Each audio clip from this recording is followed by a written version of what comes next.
The Call of the Wild by Jack London. Chapter 1. Into the Primitive.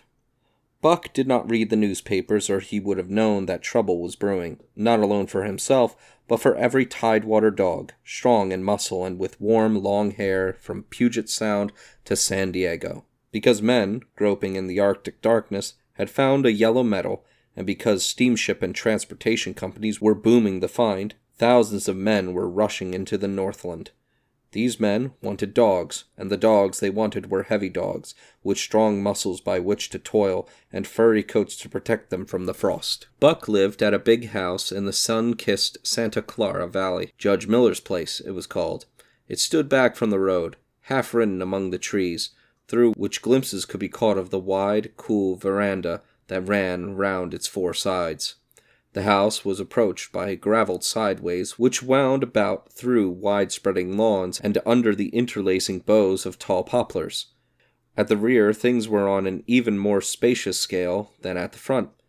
There were great stables where a dozen grooms and boys held forth, rows of vine-clad servants' cottages, an endless and orderly array of outbuildings, grape arbors, green pastures, orchards, and berry patches. Then there was the pumping plant for the artesian well, and the big cement tank where Judge Miller's boys took their morning plunge and kept cool in the hot afternoon. And over this great domain Buck ruled. Here he was born, and here he had lived the 4 years of his life. It was true, there were other dogs. There could not but be other dogs on so vast a place. But they did not count. They came and went, resided in the populous kennels, or lived obscurely in the recesses of the house, after the fashion of Toots, the Japanese pug, or Isabel, the Mexican hairless, strange creatures that rarely put nose out of doors or set foot to ground. On the other hand, there were the fox terriers, a score of them at least, who yelped fearful promises at Toots and Isabel, looking out of the windows at them and protected by a legion of housemaids armed with brooms and mops. But Buck was neither house dog nor kennel dog. The whole realm was his. He plunged into the swimming tank or went hunting with the judge's sons. He escorted Molly and Alice, the judge's daughters, on long twilight or early morning rambles. On wintry nights he lay at the judge's feet before the roaring library fire. He carried the judge's grandsons on his back, or rolled them in the grass, and guarded their footsteps through wild adventures down to the fountain in the stable yard, and even beyond, where the paddocks were, and the berry patches. Among the terriers he stalked imperiously, and Toots and Isabel he utterly ignored, for he was king over all creeping, crawling, flying things on Judge Miller's place, humans included. His father, Elmo, a huge St. Bernard, had been the judge's inseparable companion, and Buck bade fair to follow in the way of his father. He was not so large, he weighed only 140 pounds, for his mother, Shep, had been a Scotch shepherd dog.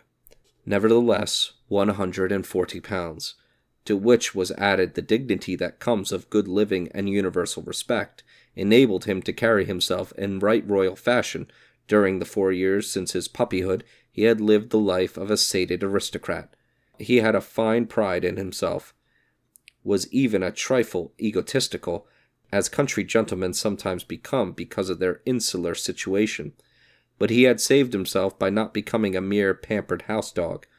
Hunting and kindred outdoor delights had kept down the fat and hardened his muscles, and to him, as to cold tubbing races, the love of water had been a tonic and a health preserver, and this was the manner of dog Buck was in the fall of 1897, when the Klondike strike dragged men from all the world into the frozen north.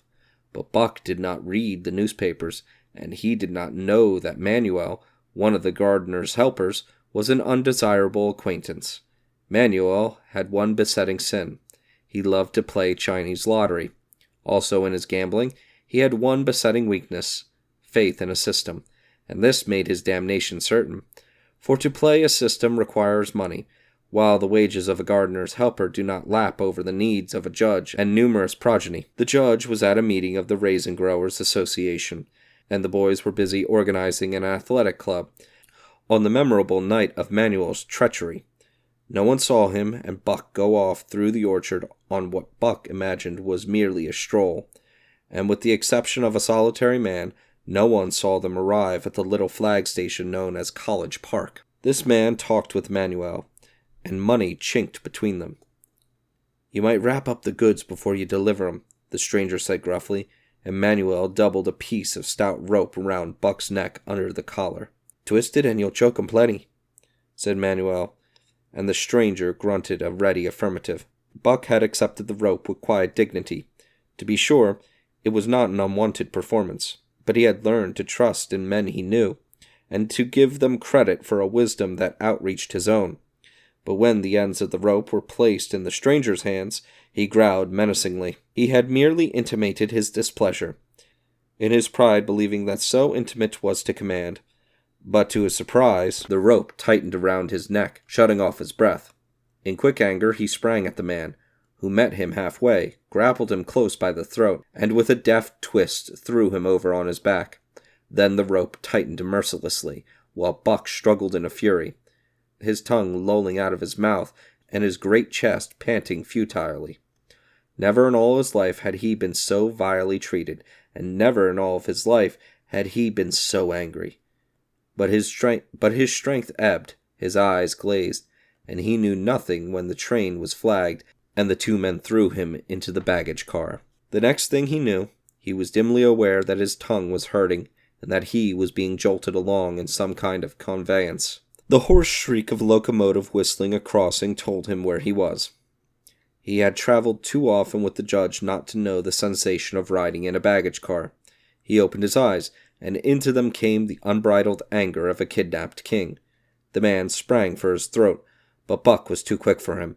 His jaws closed on the hand, nor did they relax till his senses were choked out of him once more.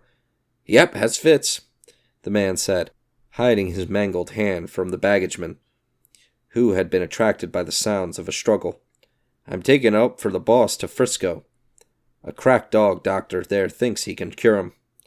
Concerning that night's ride, the man spoke most eloquently for himself, in a little shed back of a saloon on the San Francisco waterfront. "All I get is 50 for it," he grumbled, "and I wouldn't do it over for 1,000 cold cash."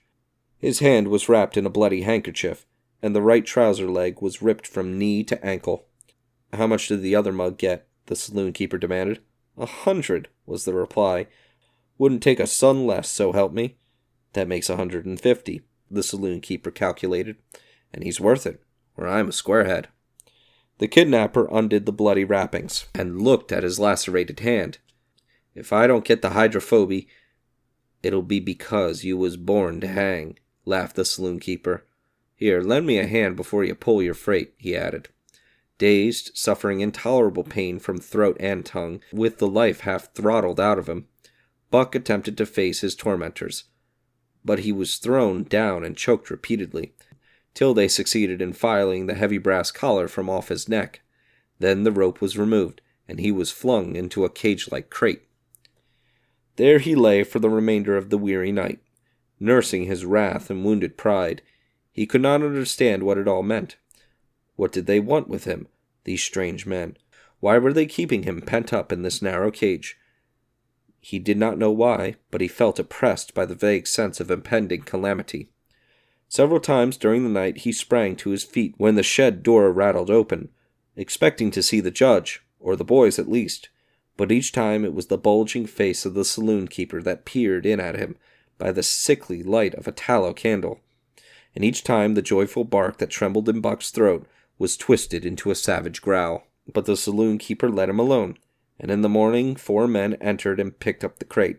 More tormentors, Buck decided, for they were evil-looking creatures, ragged and unkempt, and he stormed and raged at them through the bars. They only laughed and poked sticks at him, which he promptly assailed with his teeth till he realized that that was what they wanted. Whereupon he lay down sullenly and allowed the crate to be lifted into a wagon. Then he, and the crate in which he was imprisoned, began a passage through many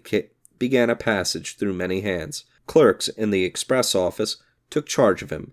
He was carted about in another wagon. A truck carried him, with an assortment of boxes and parcels, upon a ferry steamer.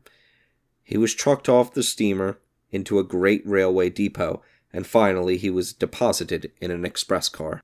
For 2 days and nights this express car was dragged along at the tail of shrieking locomotives, and for 2 days and nights Buck neither ate nor drank. In his anger he had met the first advances of the express messengers with growls, and they had retaliated by teasing him. When he flung himself against the bars, quivering and frothing, they laughed at him and taunted him. They growled and barked like detestable dogs, mewed and flapped their arms and cowed. It was all very silly, he knew, but therefore the more outrage to his dignity, and his anger waxed and waxed. He did not mind the hunger so much, but the lack of water caused him severe suffering and fanned his wrath to fever pitch. For that matter, high-strung and finely sensitive, the ill treatment had flung him into a fever, which was fed by the inflammation of his parched and swollen throat and tongue. He was glad for one thing. The rope was off his neck. That had given them an unfair advantage, but now that it was off, he would show them. They would never get another rope around his neck. Upon that he was resolved. For 2 days and nights he neither ate nor drank, and during those 2 days and nights of torment he accumulated a fund of wrath that boded ill for whoever first fell foul of him. His eyes turned bloodshot, and he metamorphosed into a raging fiend. So changed was he that the judge himself would not have recognized him, and the express messengers breathed with relief when they bundled him off the train at Seattle. 4 men gingerly carried the crate from the wagon into a small, high-walled backyard. A stout man with a red sweater that sagged generously at the neck came out and signed the book for the driver. That was the man, Buck divined, the next tormentor, and he hurled himself savagely against the bars. The man smiled grimly and brought a hatchet and a club. "You ain't going to take him out now?" the driver asked. "Sure," the man replied, driving the hatchet into the crate for a pry. There was an instantaneous scattering of the 4 men who had carried it in, and from safe purchase on top of the wall they prepared to watch the performance.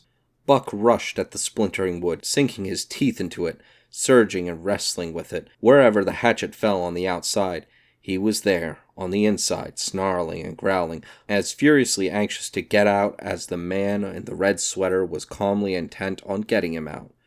"Now, you red-eyed devil," he said, when he had made an opening sufficient for the passage of Buck's body. At the same time, he dropped the hatchet and shifted the club to his right hand. And Buck was truly a red-eyed devil, as he drew himself together for the spring, hair bristling, mouth foaming, and a mad glitter in his bloodshot eyes. Straight at the man he launched his 140 pounds of fury, surcharged with the pent passion of 2 days and nights in midair. Just as his jaws were about to close on the man, he received a shock that checked his body and brought his teeth together with an agonizing clip. He whirled over, fetching the ground on his back and side. He had never been struck by a club in his life, and did not understand. With a snarl that was part bark and more scream, he was again on his feet and launched into the air. And again the shock came, and he was brought crushingly to the ground. This time he was aware that it was the club, but his madness knew no caution. A dozen times he charged, and as often the club broke the charge and smashed him down. After a particularly fierce blow, he crawled to his feet, too dazed to rush.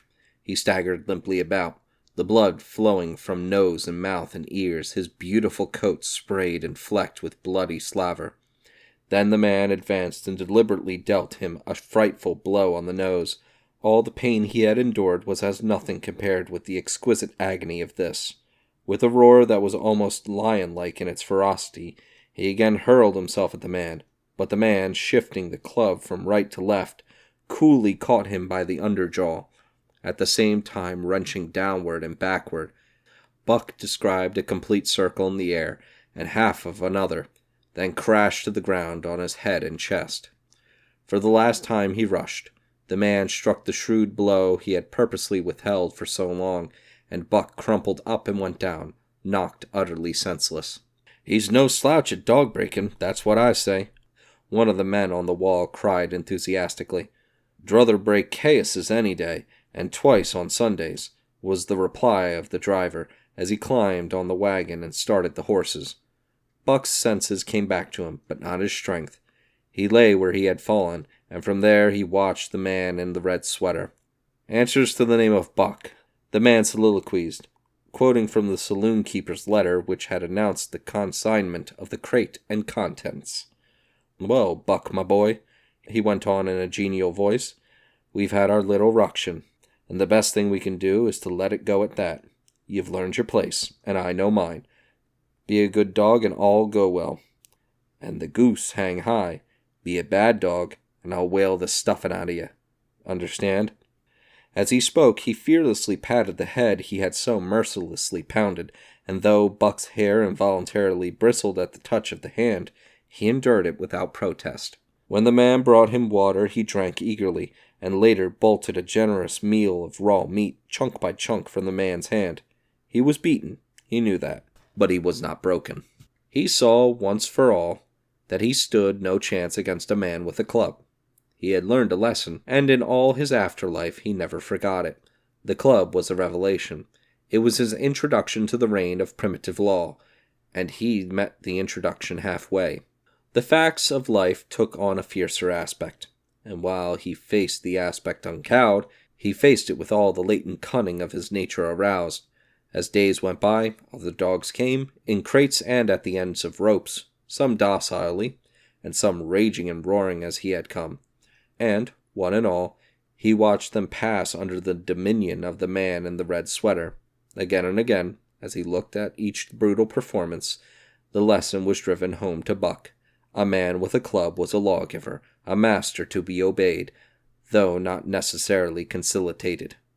Of this last Buck was never guilty, though he did not see beaten dogs that fawned upon the man and wagged their tails and licked his hand. Also he saw one dog that would neither conciliate nor obey, finally killed in the struggle for mastery. Now and again came strangers, who talked excitedly, wheedlingly, and in all kinds of fashions to the man in the red sweater, and at such times that money passed between them, the strangers took one or more of the dogs away with them. Buck wondered where they went, for they never came back. But the fear of the future was strong upon him, and he was glad each time when he was not selected. Yet his time came, in the end, in the form of a little wizened man who spat broken English and many strange and uncouth exclamations which Buck could not understand. "Sacre dame!" he cried, when his eyes lit upon Buck. "That one damn bully dog! Eh? How much?" 300 and a present at that, was the prompt reply of the man in the red sweater, and seeing it's government policy, you ain't got no kicking coming, eh, Perot? Perot grinned, considering the price of dogs had been boomed skyward by the unwanted demand. It was not an unfair sum for so fine an animal. The Canadian government would be no loser, nor would its dispatches travel the slower.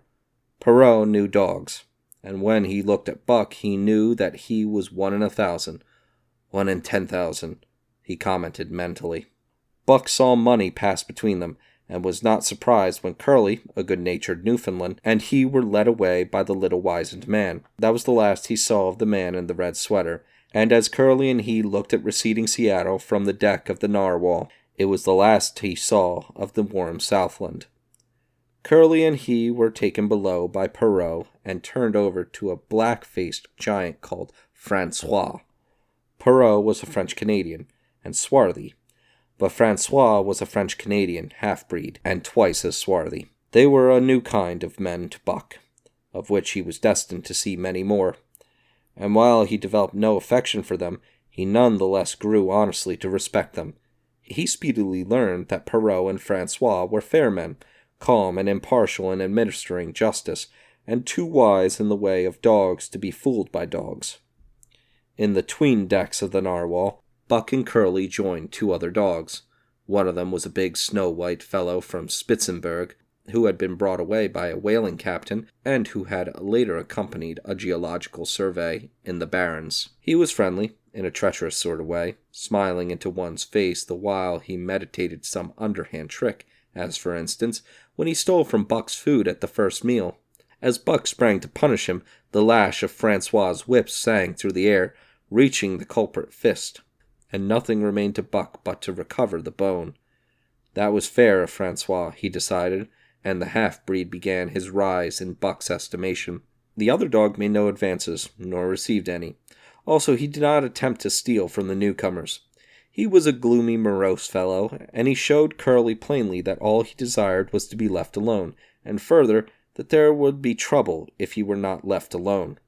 Dave, he was called, and he ate and slept, or yawned between times, and took interest in nothing, not even when the narwhal crossed Queen Charlotte Sound and rolled and pitched and bucked like a thing possessed.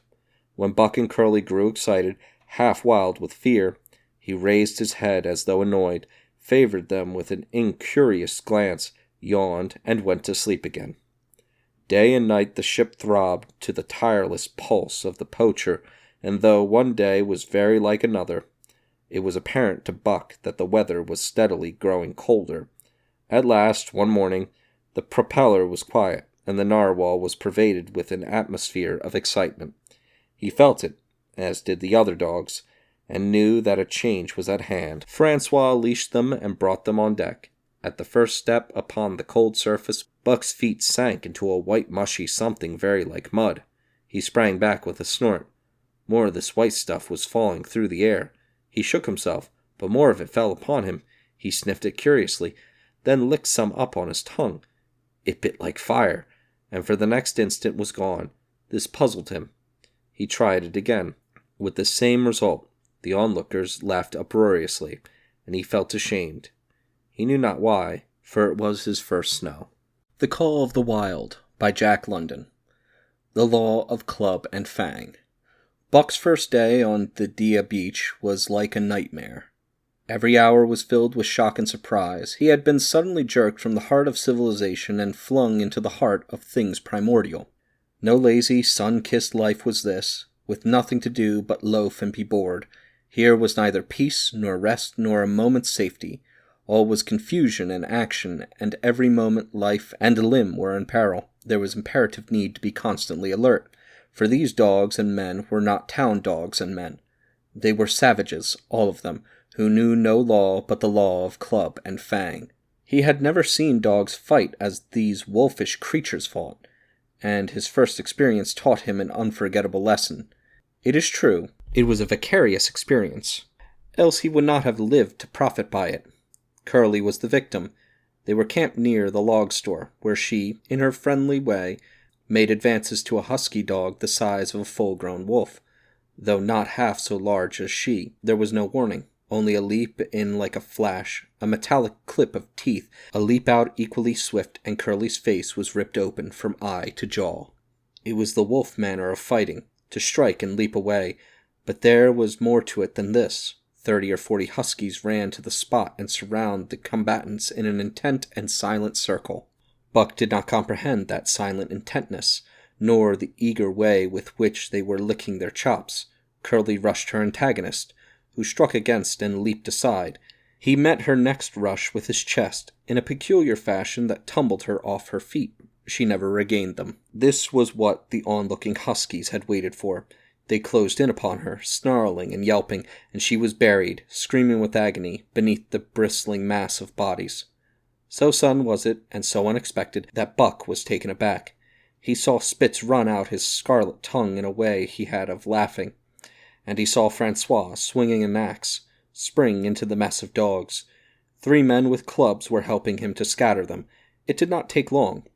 2 minutes from the time Curly went down, the last of her assailants were clubbed off. But she lay there, limp and lifeless in the bloody, trampled snow, almost literally torn to pieces, the swart half-breed standing over her and cursing horribly. The scene often came back to Buck to trouble him in his sleep. So that was the way. No fair play. Once down, that was the end of you. Well, he would see to it that he never went down. Spitz ran out his tongue and laughed again, and from that moment Buck hated him with bitter and deathless hatred. Before he had recovered from the shock caused by the tragic passing of Curly, he received another shock. Francois fastened upon him an arrangement of straps and buckles. It was a harness, such as he had seen the grooms put on the horses at home.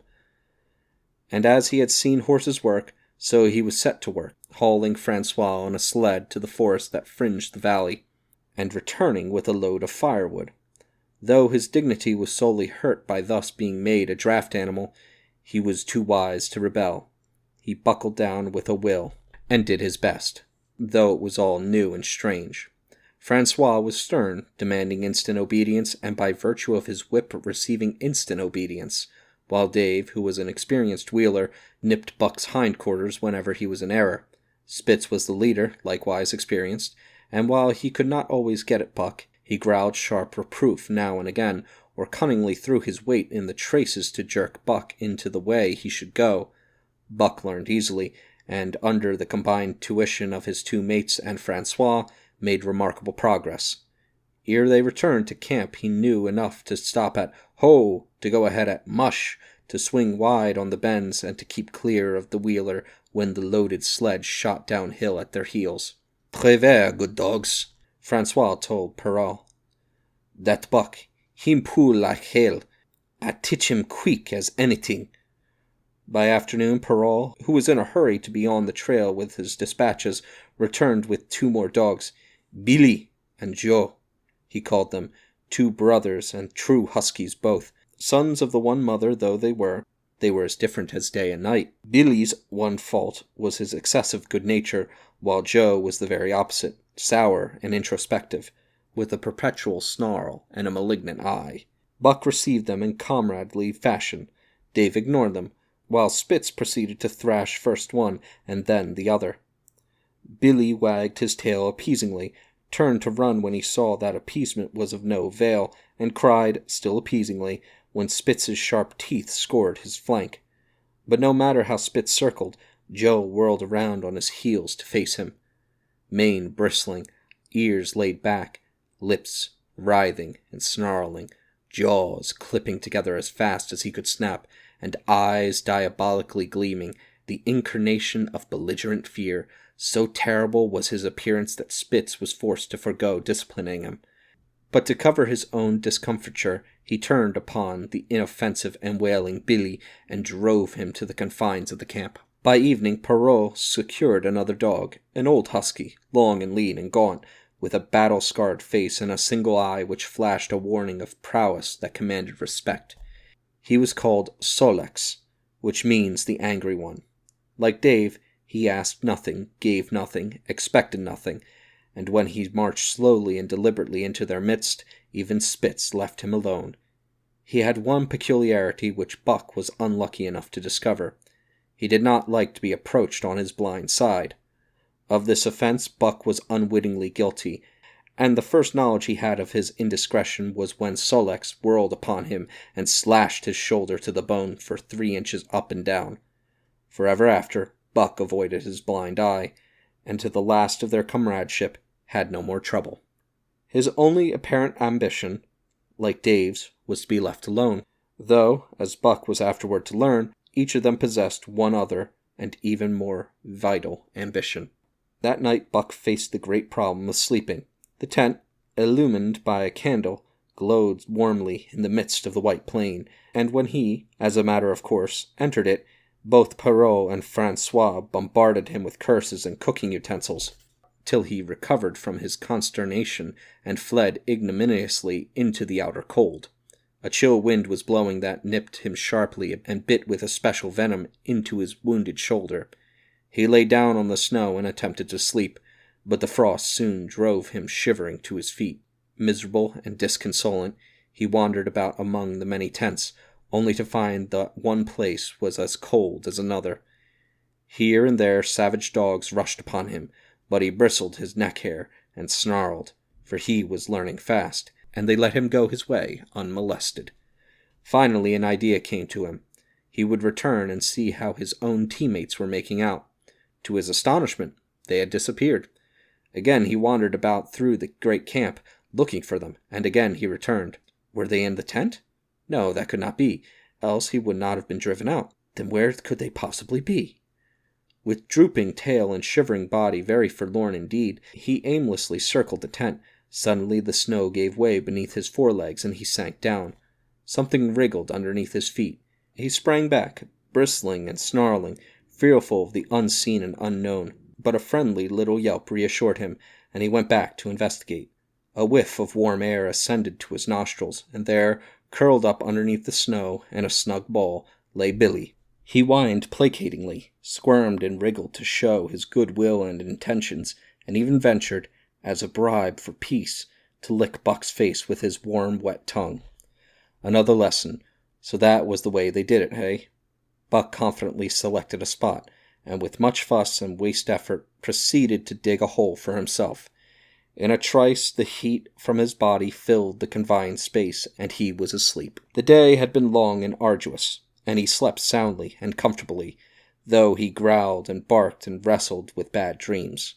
Nor did he open his eyes till roused by the noises of the waking camp. At first he did not know where he was. It had snowed during the night, and he was completely buried. The snow walls pressured him on every side, and a great surge of fear swept through him, the fear of the wild thing for the trap. It was a token that he was harking back through his own life, to the lives of his forebears, for he was a civilized dog, an unduly civilized dog, and of his own experience knew no trap, and so could not of himself fear it. The muscles of his whole body contracted spasmodically and instinctively. The hair on his neck and shoulders stood on end, and with a ferocious snarl he bounded straight up into the blinding day, the snow flying about him in a flashing cloud. Ere he landed on his feet, he saw the white camp spread out before him, and he knew where he was, and remembered all that had passed from the time he went for a stroll with Manuel to the hole he had dug for himself the night before. A shout from Francois hailed his appearance. "What I say?" the dog driver called Perrault. "That Buck for sure learn quick as anything." Perrault nodded gravely. As courier for the Canadian government, bearing important dispatches, he was anxious to secure the best dogs, and he was particularly gladdened by the possession of Buck. 3 more huskies were added to the team inside an hour, making a total of 9, and before another quarter of an hour had passed, they were in a harness and swinging up the trail toward the Daya Canyon. Buck was glad to be gone, and though the work was hard, he found he did not particularly despise it. He was surprised at the eagerness which animated the whole team, and which was communicated to him, but still more surprising was the change wrought in Dave and Sol-leks. They were new dogs, utterly transformed by the harness. All passiveness and unconcern had dropped from them.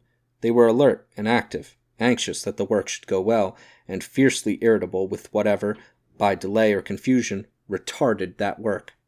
The toil of the traces seemed the supreme expression of their being, and all that they lived for, and the only thing in which they took delight. Dave was wheeler or sled dog. Pulling in front of him was Buck. Then came Sol-leks. The rest of the team was strung out ahead, single file to the leader, which position was filled by Spitz. Buck had been purposely placed between Dave and Sol-leks so that he might receive instruction. Apt scholar that he was, they were equally apt teachers, never allowing him to linger long in error, and enforcing their teaching with their sharp teeth. Dave was fair and very wise. He never nipped Buck without cause, and he never failed to nip him when he stood in need of it. As Francois whipped backed him up, Buck found it to be cheaper to mend his ways than to retaliate. Once, during a brief halt, when he got tangled in the traces and delayed the start, both Dave and Sol-leks flew at him and administered a sound trouncing. The resulting tangle was even worse, but Buck took good care to keep the traces clear thereafter, and ere the day was done, so well had he mastered his work, his mates about ceased nagging him. Francois's whip snapped less frequently, and Perrault even honored Buck by lifting up his feet and carefully examining him. It was a hard day's run up the canyon, through sheep camp, past the scales and the timber line, across glaciers and snowdrifts hundreds of feet deep, and over the great Chilkoot Divide, which stands between the salt water and the fresh and guards forbiddingly the sad and lonely north. They made good time down the chain of lakes which fills the craters of extinct volcanoes, and late that night pulled into the huge camp at the head of Lake Bennett, where thousands of gold-seekers were building boats against the break-up of the ice in the spring. Buck made his hole in the snow and slept the sleep of the exhausted just, but all too early was routed out in the cold darkness and harnessed with his mates to the sled. That day they made 40 miles, the trail being packed, but the next day, and for many days to follow, they broke their own trail, worked harder, and made poorer time. As a result, Perrault traveled ahead of the team, packing the snow with webbed shoes to make it easier for them. Francois, guiding the sled at the glee pole, sometimes exchanged places with him, but not often. Perrault was in a hurry, and he prided himself on his knowledge of ice, which knowledge was indispensable, for the fall ice was very thin, and where there was swift water, there was no ice at all. Day after day, for days unending, Buck toiled in the traces. Always they broke camp in the dark, and the first gray of dawn found them hitting the trail with fresh miles reeled off behind them. And always they pitched camp after dark, eating their bit of fish and crawling to sleep into the snow. Buck was ravenous. The pound and a half of sun-dried salmon, which was his ration for each day, seemed to go nowhere. He never had enough and suffered from perpetual hunger pangs. Yet the other dogs, because they weighed less and were born to the life, received a pound only of fish and managed to keep in good condition. He swiftly lost the fastidiousness which had characterized his old life.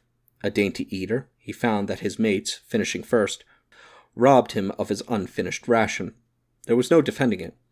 While he was fighting off 2 or 3, it was disappearing down the throats of the others. To remedy this, he ate as fast as they, and, so greatly did hunger compel him, he was not above taking what did not belong to him. He watched and learned. When he saw Pike, one of the new dogs, a clever malingerer and thief, slyly steal a slice of bacon when Perrault's back was turned, he duplicated the performance the following day, getting away with the whole chunk. A great uproar was raised, but he was unsuspected, while Dub, an awkward blunderer who was always getting caught, was punished for Buck's misdeed. This first theft marked Buck as fit to survive in the hostile Northland environment.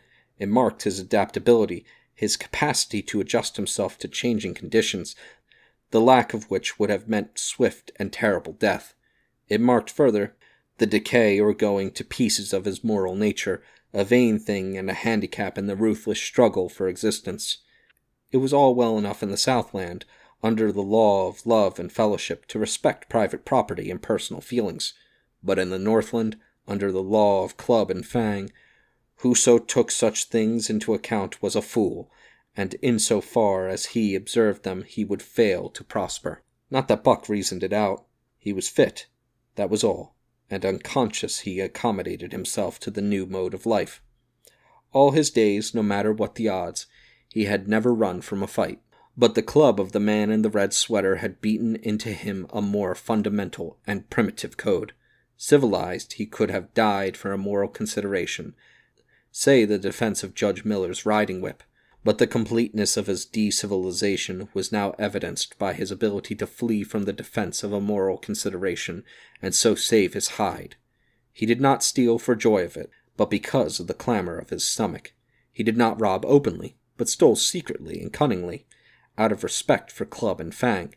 In short, the things he did were done because it was easier to do them than not to do them. His development, or retrogression, was rapid. His muscles became hard as iron, and he grew calluses to all ordinary pain. He achieved an internal as well as external economy. He could eat anything, no matter how loathsome or indigestible, and once eaten, the juices of his stomach extracted the least particle of nutriment, and his blood carried it to the farthest reaches of his body, building it into the toughest and stoutest of tissues. Sight and scent became remarkably keen, while his hearing developed such acuteness that in his sleep he heard the faintest sound and knew whether it heralded peace or peril. He learned to bite the ice out with his teeth when it collected between his toes, and when he was thirsty and there was a thick scum of ice over the water-hole, he would break it by rearing and striking it with his stiff forelegs. His most conspicuous trait was an ability to scent the wind and forecast it a night in advance. No matter how breathless the air when he dug his nest by tree or bank, the wind that later blew inevitably found him to leeward, sheltered, and snug. And not only did he learn by experience, but instincts long dead became alive again. The domesticated generations fell from him. In vague ways he remembered back to the youth of the breed, to the time the wild dogs ranged in packs through the primeval forest and killed their meat as they ran it down. It was no task for him to learn to fight with cut and slash and the quick wolf snap. In this manner had fought forgotten ancestors. they quickened the old life within him, and the old tricks which they had stamped into the heredity of the breed were his tricks. They came to him without effort or discovery, as though they had been his always, and when, on the still, cold nights, he pointed his nose at a star and howled long and wolf-like, it was his ancestors, dead in dust, pointing nose at star and howling down through the centuries and through him. And his cadences were their cadences, the cadences which voiced their woe and what to them was the meaning of the stillness and the cold and the dark. Thus, a token of what a puppet thing life is, the ancient song surged through him and came into his own again. And he came because men had found a yellow metal in the north, and because Manuel was a gardener's helper whose wages did not lap over the needs of his wife and divers small copies of himself.